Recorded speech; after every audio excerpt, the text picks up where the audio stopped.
नमस्कार सभी को। स्वागत है आप सभी का रासो अकेडमी यूट्यूब चैनल पे। आज अपने हिंदी व्याकरण का एक नया टॉपिक का अध्ययन करने जा रहे हैं जिसका नाम है कारक। जिसका क्या नाम है? कारक। ठीक है। आज अपने देखेंगे कारक किसे कहते हैं, इसके भेद, इसकी परिभाषा। ठीक है। और लास्ट में कुछ क्वेश्चन करेंगे। तो चलिए शुरू करते हैं। कारक किसे कहते हैं? अगर हम कारक का कहीं आपको ये पूछ ले कि शाब्दिक अर्थ क्या होता है, कारक का जो शाब्दिक अर्थ होता है वो होता है करने वाला। ठीक है। कारक का जो शाब्दिक अर्थ होता है वो क्या होता है? करने वाला। कारक क्या होता है? करने वाला होता है। वो क्या कहलाता है? कारक होता है। मोटा मोटा अगर आपसे क्वेश्चन ये पूछ ले कि कारक का शाब्दिक अर्थ क्या है, तो आप क्या लिखोगे शाब्दिक अर्थ में? शाब्दिक अर्थ में लिखोगे यानी करने वाला। ठीक है। अब अपने इसकी परिभाषा देख लेते हैं। कारक की परिभाषा कि वाक्य में होने वाली क्रिया के साथ संज्ञा या सर्वनाम का संबंध दर्शाया जाता है, वो क्या कहलाता है? कारक कहलाता है। ठीक है। परिभाषा आप एक बार मोटे तौर पे देख लो, बाद में अपने एक उदाहरण के माध्यम से इसको और स्पष्ट करेंगे। ठीक है। वाक्य में होने वाली क्रिया के साथ संज्ञा या सर्वनाम का संबंध दर्शाया जाता है, वहां पे क्या होता है? अपना कारक होता है, अन्य पदों के साथ, है ना। अब आगे ये देखो कि कारक में जो विभक्ति या उपसर्ग या कारक चिन्ह होते हैं वो क्या होते हैं। तो कारक को प्रकट करने के लिए संज्ञा या सर्वनाम के साथ जो विराम चिन्ह लगाए जाते हैं, जैसे ने, की, से, के लिए आदि, तो वो सभी क्या कहलाते हैं? विभक्ति कहलाते हैं, या उपसर्ग कहलाते हैं, या कारक चिन्ह। यानी इन तीनों में से कोई भी आपको दे दिया जाए एग्जाम में तो आप ध्यान रखिएगा ये एक ही है। विभक्ति कह दो या उपसर्ग कह दो या कारक चिन्ह कह दो। ठीक है। आगे बात समझ। अब देखो अपने एक उदाहरण के माध्यम से इनको कारक को और कारक विभक्ति को आराम से सही से समझते हैं। जैसे राम ने रावण को मारा। राम ने रावण को तीर से मारा। ऐसे लिख लो कि राम ने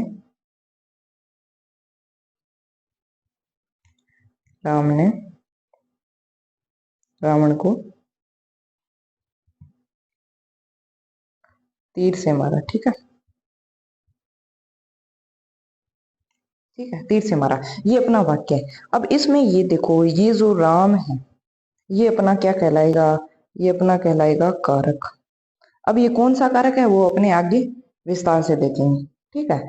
और जो ये रावण है, ये जो राम है, ये भी क्या है? अपना कारक है। ये जो रावण है ये भी क्या है? कारक है। अब कौन सा कारक है वो अपने आगे जब इनके भेद पढ़ेंगे तब। ठीक है। और तीर क्या है? ये भी क्या है? कारक है। ठीक है। अब इनमें ये देखते हैं कि अपने विभक्ति कौन सी। तो विभक्ति का अगर देखें तो ये ने, ये विभक्ति या परसर्ग है। इसमें ये को भी विभक्ति या परसर्ग है, और ये से भी विभक्ति या परसर्ग है। आगे बात समझे। यानी जो ये राम है ये क्या है? अपना कारक है। जबकि ये जो को है ये है विभक्ति लगी है, कारक विभक्ति। अब कौन सी कारक विभक्ति है वो जब अपने कारक के भेद पढ़ेंगे तब। ठीक है। यानी क्रिया के साथ जिसका संबंध दर्शाया जाता है, राम का संबंध दर्शाया जा रहा है ना, तो ये क्या है? यहाँ पे कारक है। ठीक है। और कौन शब्द दर्शा रहे हैं संबंध? ने दर्शा रहा है, को दर्शा रहा है, तीन से दर्शा रहा है ना, तो यही। ठीक है। आगे बात समझ में। यानी राम ने रावण को मारा। ठीक है। तीर से मारा या मारा, एक बार ऐसे लिख लो। तो इसमें जो राम है ये तो है अपना कारक। ठीक है। ने क्या है? ये विभक्ति है। कौन सी विभक्ति है? कर्ता विभक्ति है ना। कौन सी विभक्ति है वो अपने आगे देखें। ठीक है। कर्म वाली है ना, अधिकरण में है ना। तो कौन सी है वो अपने बाद में देखें। अब ये को है, ये भी क्या है? विभक्ति है। और ये जो रावण है ये को इसका संबंध दर्शा रहा है रावण का, तो ये क्या है? अपना कारक है। और ये को भी क्या है? विभक्ति है। ठीक है। हमारा क्या हुई? क्रिया हुई। आगे बात इतनी समझ। वाक्य में कारक और विभक्ति या परसर्ग समझ आ गया ना कौन सा होता है। अब अपने इसको विस्तार से देखेंगे। ठीक है। हिंदी के अंदर 8 कारक होते हैं। हिंदी में कितने कारक होते हैं? तो 8 कारक होते हैं। हिंदी में कितने कारक होंगे? 8। याद रखिएगा। कभी कभार सीधा ही क्वेश्चन पूछ लिया जाता है कि हिंदी में कारक है। ठीक है, कारक है, तो आप कितने? 8। 8 वाला ऑप्शन राइट। ठीक है। आगे देखिए,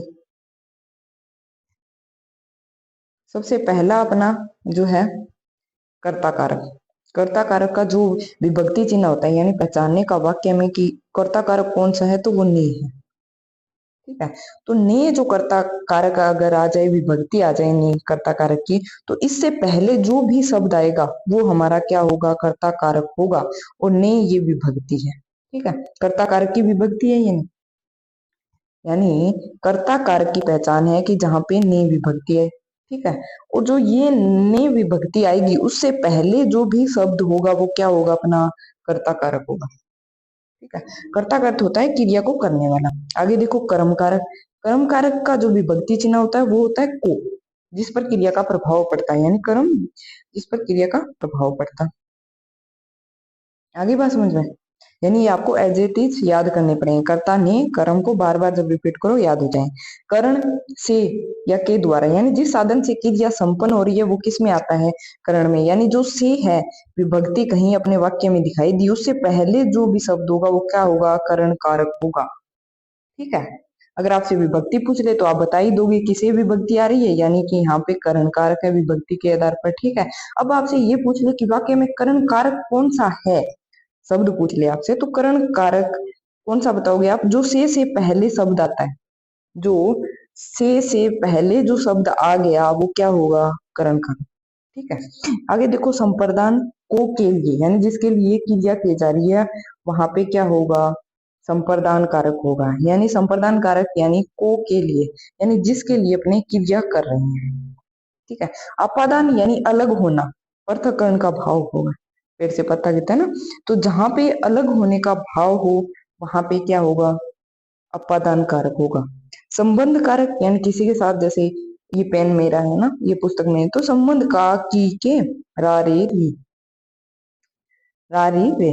ठीक है, इससे संबंध दर्शाया जाता है, जिससे संज्ञा का अन्य पदों के साथ क्या किया जाता है, संबंध। अधिकरण में या पर, यानी कोई भी चीज उसके मतलब में या पर।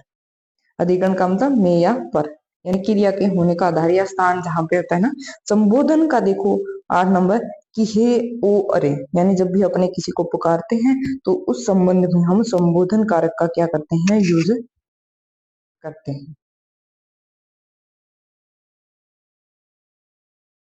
आगे बात समझे, तो चलिए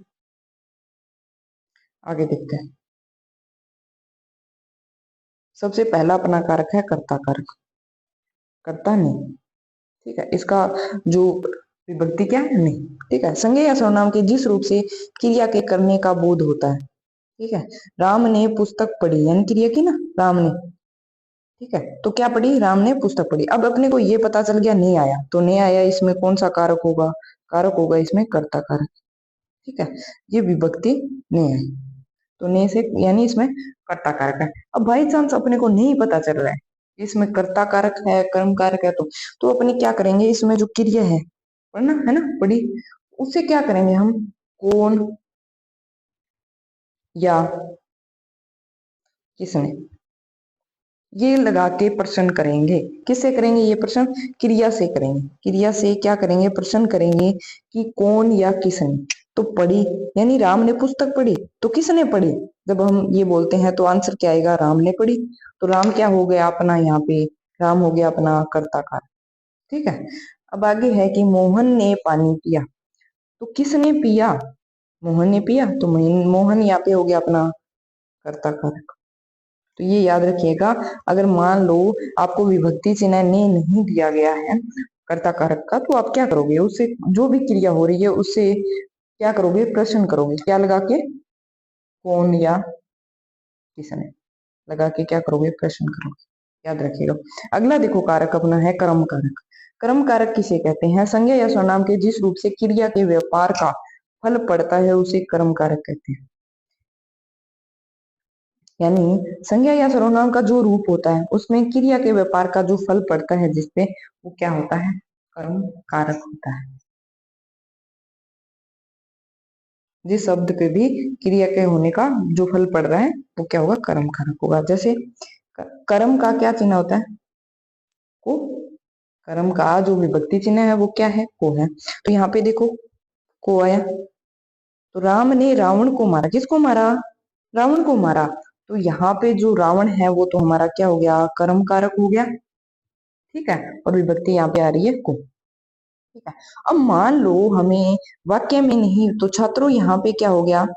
कर्म हो गया और को विभक्ति आ गई ना कर्म कारक की, तो स्पष्ट अपने को पता चल रहा है यहाँ पे को आ रहा है। अब मान लो कि अपने को नहीं पता चल रहा है वाक्य में किसमें कर्म है कि कर्ता कारक है ना, तो अपने क्या करेंगे? जो भी क्रिया है तो उससे प्रश्न करेंगे कि क्या, किसको। तो यहाँ पे देखो प्रश्न करते हैं कि मारा, किसको मारा? किसको मारा प्रश्न करेंगे तो किसको मारा का आंसर क्या आया? रावण को मारा है ना। तो रावण यहाँ पे क्या हो गया? कर्म कारक हो गया ना, और उससे बाद की जो है ये विभक्ति रही, तो अपने को पता चल जाएगा हो। ठीक है, ये याद रखिएगा। ठीक है, हम किससे प्रश्न करेंगे ये जरूर याद रखिएगा, ओनली फॉर प्रश्न किया जाता है क्रिया से। ठीक है, चलिए आगे वाला देखते हैं। ये उदाहरण देख लो कि राम ने रावण को मारा। अध्यापक छात्रों को समझाता है, राम ने पंछी को पानी पिलाया। ठीक है, और इसमें हम प्रश्न किस क्या लगा के क्रिया से क्या और किसको। ठीक है, अब आगे देखो 3 नंबर देखते हैं करण कारक। 3 नंबर हमारा क्या है? करण कारक, जिसकी सहायता से कार्य संपन्न हो रहा है, यानी जिसकी हेल्प से। जैसे मैं पेन की सहायता से लिख रहा हूँ, तो ये पेन की सहायता से क्या हो रही है? क्रिया संपन्न हो रही है, तो पेन। ठीक है, यानी जिसकी सहायता से हम कोई भी काम कर रहे हैं वो किस में आएगा? करण कारक। ठीक है, करण यानी से, यहाँ पे से, यहाँ पे से, है ना, है ना, और यहाँ पे से। आगे बात समझे? यानी जिसकी से, ये क्या हो गया? अपना उपसर्ग हो गया, विभक्ति चिन्ह आगे इसमें।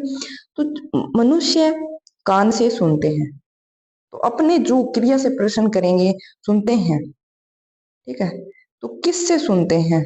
किससे लगा के हम जब प्रश्न करेंगे तो अपने पास आएगा कान से सुनते हैं। किससे सुनते हैं? कान से। ठीक है, किससे सुनते हैं? कान से।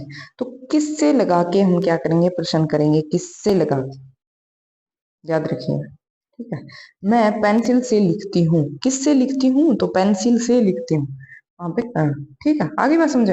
यानी जिसकी सहायता से कोई भी कार्य किया जा रहा है संपन्न, तो वो साधन वो क्या होगा? हमारा करण होगा। ठीक है, आगे वाला देखिए संप्रदान कारक। 4 नंबर हमारा क्या है? संप्रदान कारक। टोटल कारक कितने हैं? 8 है ना। अब देखिए संप्रदान कारक। संप्रदान कारक कौन सा है? संप्रदान का अर्थ होता है देना, यानी जब वाक्य में कुछ दिया जाए या किसी के लिए कुछ किया जाए तो वहां पे संप्रदान कारक होता है। के लिए या को, इसका विभक्ति चिन्ह है के लिए, को, के वास्ते, है ना। किसी के लिए जब कुछ दिया जाता है या कुछ किया जाता है तो वहां पे क्या है? संप्रदान कारक है। इसका विभक्ति चिन्ह क्या होता है? के लिए हो गया, है ना, के लिए हो गया, को हो गया, है ना, के वास्ते। ठीक है, ये इसका विभक्ति चिन्ह है। तो यहाँ पे देखो के लिए, को, को, है ना, ये आ गया। अब इसमें देखो क्रिया के साथ किसके लिए का उत्तर मिले। जैसे मोहन शीला के लिए फल लाया, तो किसके लिए लाया? किसके लिए? तो शीला के लिए लाया, तो शीला हो गया ना, संप्रदान कारक हो गया यहाँ पे अपना। ठीक है, इससे पहले आ रहा है तो संप्रदान। अगर कारक पूरा ऐसे पूछ ले कौन से शब्द में है तो शीला है ना, और कौन सा विभक्ति यहाँ पे इसकी लगी है तो के लिए। ठीक है, याद रखिएगा। वहीं अगर हम बात करते हैं मैं हिमालय को जा रहा हूँ, किसके लिए जा रहा हूँ? तो हिमालय के लिए। ठीक है, शीला ने कविता को पुस्तक दी, किसके लिए दी? किसके लिए दी, है ना, तो कविता के लिए। किसके लिए दी? कविता के लिए। ठीक है, आगे बात समझ में? यानी संप्रदान कारक यानी देने के अर्थ में इसका यूज होता है। आगे देखो 5 नंबर। 5 नंबर कौन सा है? अपादान कारक, यानी जहां पे भी पृथक्करण यानी एक वस्तु का दूसरी वस्तु से जब अलग होना पाया जाता है तो वहां पे क्या होता है? अपादान कारक होता है। अपादान कारक का जो विभक्ति से है यानी से, पृथक या अलग होने का जहां पे भाव हो। अलग होने का जहां पे भाव से अलग से पृथक यानी अलग होने का भाव, वहां पे क्या होगा, अपादान कारक होगा। अब अपादान कारक के उदाहरण देखो कि पैर से सॉरी पेड़ से अंगूठी गिरती है, यानी जो पेड़ है वहां से अंगूठी है गिरती है, तो अंगूठी क्या हो रही है, पेड़ से अलग हो रही है ना, यहाँ पे अलग होने के अर्थ में। कविता सविता से अच्छा गाती, यानी तुलना के अर्थ में भी किसका प्रयोग होता है, अपादान का प्रयोग होता है। आप याद रखिएगा, तुलना के अर्थ में भी किसका प्रयोग होगा, अपादान का प्रयोग होगा। ठीक है, यानी उससे क्या किया जा रहा है, तुलना की जा रही है। और तुलना में क्या होता है, अलग होने का भाव होता है ना, यानी एक चीज का दूसरी चीज के स्तर का मापन हो रहा है, यानी उसको क्या किया जा रहा है, अलग किया जा रहा है। ठीक है, तो आप याद रखिएगा तुलना के संबंध में भी अपादान कारक का क्या होता है, यूज होता है। ठीक है, मोहन छत से गिरा, यानी छत से मोहन क्या हो गया, अलग हो गया। ठीक है, अपादान कारक समझ में आ गया ना, अलग होने का भाव होता है। और तुलना में भी क्या होता है, हम क्या करते हैं, जो एक वस्तु होती है उसकी दूसरे के साथ तुलना करते हैं, तो यानी उसको क्या करें, हम अलग अलग करें। ठीक है, वहां पे भी अपादान कारक होगा, याद रखिएगा आप। आगे देखो संबंध कारक, आगे कौन सा है, संबंध कारक। संबंध कारक यानी शब्द के जिस रूप से क्रिया का एक वस्तु के साथ दूसरी वस्तु का क्या दर्शाया जाता है, संबंध दर्शाया जाता है। यानी का, की, रारी, रे, नानी, इसका और भी हो सकता है ना, नी, नी, है ना, ये भी हो सकता है नानी, नी। ठीक है, अब देखो यहाँ पे उदाहरण कि तुम्हारा चश्मा यहाँ पर है, यानी किसका है, तुम्हारा है, संबंध दर्शाया जा रहा है। ठीक है, यहाँ पे क्या है, संबंध कारक। यह सोहन की गाय, किसकी गाय, सोहन की है गाय। ठीक है, अपना कार्य स्वयं करें, यानी खुद से संबंध दर्शाया जा रहा है। आगे बात समझते हैं, यानी जब भी किसी कारक में संबंध के बारे में दर्शाया जाए किसी एक वस्तु का दूसरी वस्तु से, तो वहां पे क्या होगा, संबंध कारक होगा। आगे वाला देखिए, अधिकरण। अधिकरण जिस शब्द क्रिया के आधार का बोध होता है उसे अधिकरण कहते हैं। इसके विभक्ति चिन्ह है में या पर। अधिकरण में क्या होता है, जो भी संज्ञा या सर्वनाम के जिस रूप से क्रिया के आधार का अपने को बोध होता है, जैसे पक्षी आकाश में उड़ते हैं, कहाँ पे उड़ते हैं, आकाश में, यानी उनके आधार का बोध हो रहा है, में आगे ना। और कमरे में टीवी रखा है, कहाँ पे रखा है, कमरे में, है ना, में। मेज पर पुस्तक पड़ी, कहाँ पर, मेज पे, है ना। तो यहाँ पे क्या है, आधार, आधार का बोध हो रहा है, यानी पक्षी किस पे, आकाश में उड़ रहे हैं ना। और जो कमरा है वहां पे क्या है, टीवी पड़ा है। ठीक है, और जो मेज है उस पे क्या पड़ी है, बुक पड़ी है ना। ये सब ये किस में आएंगे, अधिकरण। अधिकरण का चिन्ह याद रखिएगा, विभक्ति चिन्ह है में या पर, है ना, या पे भी होता है। ठीक है, तो पर ज्यादातर यही यूज होते हैं, में पर। ठीक है, आगे वाला देखिए 8 नंबर, संबोधन। संबोधन होता है जब भी अपने किसी को पुकारते हैं, कि पुकारने के अर्थ में या किसी को बुलाने के भाव में किसका प्रयोग करते हैं, संबोधन का। इसका विभक्ति चिन्ह है हे, ओ, है ना, अरे। इसके विभक्ति चिन्ह क्या है, हे, ओ, अरे, है ना। तो इसमें हे राम, यह क्या हो गया, इसमें संबोधन कारक है। ठीक है, अरे मोहन इधर आओ, उनको यहाँ पे बुलाया जा रहा है। ठीक है, आई होप सभी कारक आपको समझ में आ गए होंगे। सबसे पहले अपनों ने कौन सा पढ़ा, कर्ता कारक पढ़ा। कर्ता कारक की विभक्ति कौन थी, विभक्ति था ने। आगे बात समझ में। फिर अपनों ने पढ़ा कर्म। ठीक है, फिर उसकी विभक्ति थी को। ठीक है, इसमें हम किससे प्रश्न करेंगे, कौन या, कौन या किसने लगाकर, कौन या किसने लगा के अपने क्या करेंगे, क्रिया से प्रश्न करेंगे, कौन या किसने लगा।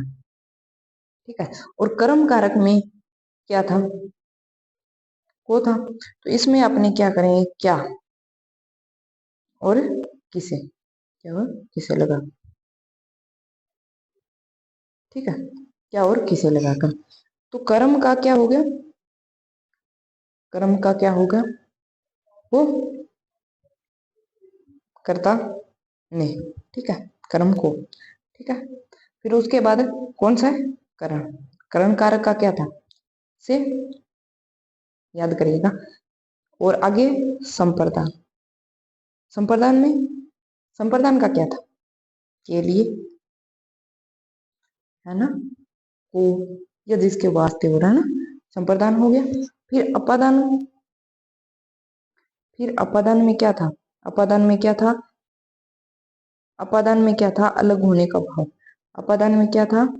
अपादान में क्या था? अलग होने का भाव, है ना। तो अपादान में से पृथक या अलग होने का भाव था। ठीक है। फिर आगे कौन सा था? संबंध। संबंध, में क्या था? संबंध में था का, की, केरा, री, रे, या इसमें ए और भी होते हैं, नानी, नहीं। ठीक है, ये भी होते हैं। आगे अपनों ने देखा अधिकरण। अधिकरण यानी जिसमें आधार का बोध होता है, में या पर। ठीक है। अगला कौन सा था अपना? 8 नंबर, संबोधन, जो यहाँ पे है संबोधन है, अरे पुकारा जाता है ना, ये हो गया। अब आगे देखिए, थोड़े क्वेश्चन कर लेते हैं। हिंदी में कितने कारक होते हैं? तो कितने पढ़े अपनों ने? 8। ठीक है। श्याम ने सोहन को मारा, वाक्य में कौन सा कारक है? अब देखो, यहाँ पे अपने को 2 दे रखे हैं भाई, ने भी दे रखा है और को भी दे रखा है। तो इसमें देखो, कर्ता ने और कर्म को। ठीक है, डाउट यहाँ पे देखना, आप क्लियर करना अपना थोड़ा, कि कर्ता ने और कर्म को दोनों है अपने पास, कर्ता का भी है और कर्म का भी है। अब इसमें कौन सा कारक है ये पूछ लिया, तो ये इस डाउट में अपने क्या करेंगे, इसमें जो ये को है लास्ट वाला, उसके आधार पे अपने क्या बताएंगे? कारक बताएंगे। तो को है, तो को किसका था? को किसका था? कर्म का। तो इसमें कौन सा कारक होगा? कर्म कारक। याद रखिएगा, जब भी वाक्य में चाहे कितने भी कारक विभक्ति चिन्ह दे दें आपको, लेकिन लास्ट में जो बताया गया है विभक्ति चिन्ह जिस कारक का, वही कारक अपने तय करेंगे। ठीक है, तो यहाँ पे कौन सा होगा? कर्म। ठीक है, आगे वाला क्वेश्चन देखो, किस वाक्य में अपादान कारक है? ठीक है, तो पहला है, राम ने रावण को तीर से मारा, मोहन से अब नहीं गया जाता, हिमालय से गंगा निकलती है। इसमें यहाँ पे क्या पूछा? अपादान। चाकू से फल काटो, तो इसमें अपादान क्या है? हिमालय से गंगा, यानी वो दूर हो रही है हिमालय से गंगा, तो हिमालय से गंगा निकलती है, ये अपना राइट आंसर। ठीक है, आगे देखो, मोहन ने पुस्तक पढ़ी होगी, वाक्य में प्रयुक्त कारक चिन्ह है। अब इसमें देखो, कारक चिन्ह पूछा है अपनों ने, कारक चिन्ह है, लेकिन यहाँ पे ऐसे पूछना था कौन सा कारक है, दोनों ही बता देंगे अपने। कारक देख ले पहले, ये कारक, कारक चिन्ह देख ले, तो कारक चिन्ह है ने। कारक चिन्ह क्या है? तो ने है यहाँ पे। कारक चिन्ह क्या है? नहीं है। तो यहाँ पे कारक, कारक कौन सा होगा? तो कारक होगा अपना कर्ता कारक, क्योंकि अपनों ने पहले ही पढ़ा कि कर्ता ने तो हो गया अपना प्रमुख कारक चिन्ह। ठीक है, कारक चिन्ह है, यहाँ पे कारक चिन्ह पूछा है तो ने। ठीक है, और अगर ये पूछ लेता कारक कौन सा है, तो कर्ता कारक। कारक कौन सा है? तो कर्ता कारक। आगे बात समझो, क्वेश्चन में ये जरूर ध्यान रखिएगा आप कि कारक पूछा है या कारक चिन्ह पूछा है। ठीक है, तो अगर कारक चिन्ह पूछा है तो अपना ने ही होगा यहाँ पे क्वेश्चन के हिसाब से। और जब अगर मान लो कि आपको कारक पूछा सीधा और शब्द पूछ लिया, नीचे शब्द दे दी, तो आप मोहन करना। ठीक है, और वैसे कारक कौन सा होगा, अगर ये ऑप्शन दे तो आप यहाँ पे ने के हिसाब से बताना कर्ता कारक। ठीक है, आई होप आपको वीडियो समझ में आ गया होगा, कारक सारा। धन्यवाद सभी को। वीडियो अगर पसंद आती है, लाइक शेयर सब्सक्राइब जरूर से कीजिएगा। धन्यवाद।